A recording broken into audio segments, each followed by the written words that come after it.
This Thursday, a major controversy erupted in the world of Formula One and immediately had several chapters, with the FIA getting involved and even the accused team speaking out.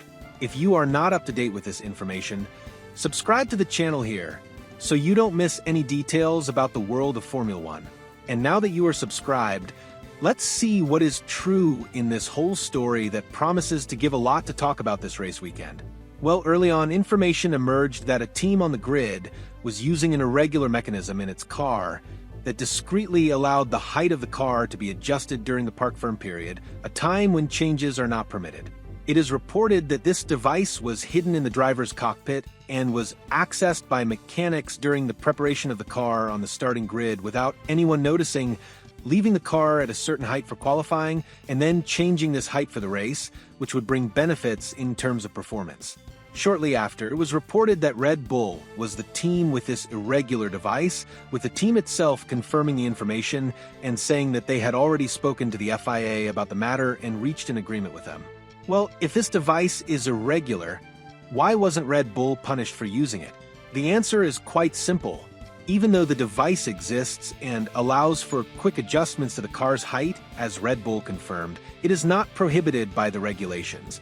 On the contrary, teams can have devices like this on their cars to make their work easier.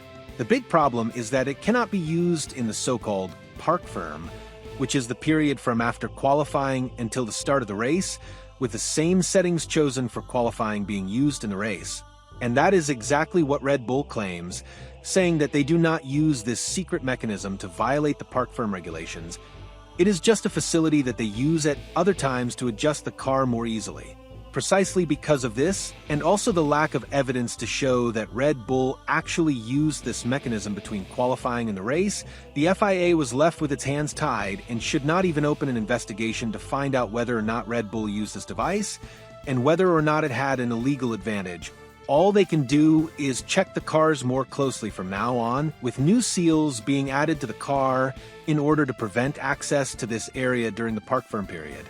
Of course, even though there will probably be no punishment, the other teams will not let this situation go unpunished and should make a big statement this weekend, especially with Red Bull competing so fiercely for this year's titles. But tell me, what do you think about Red Bull having this secret device on their car? Do you think they benefited from its use in an illegal way? Or is it just a convenience?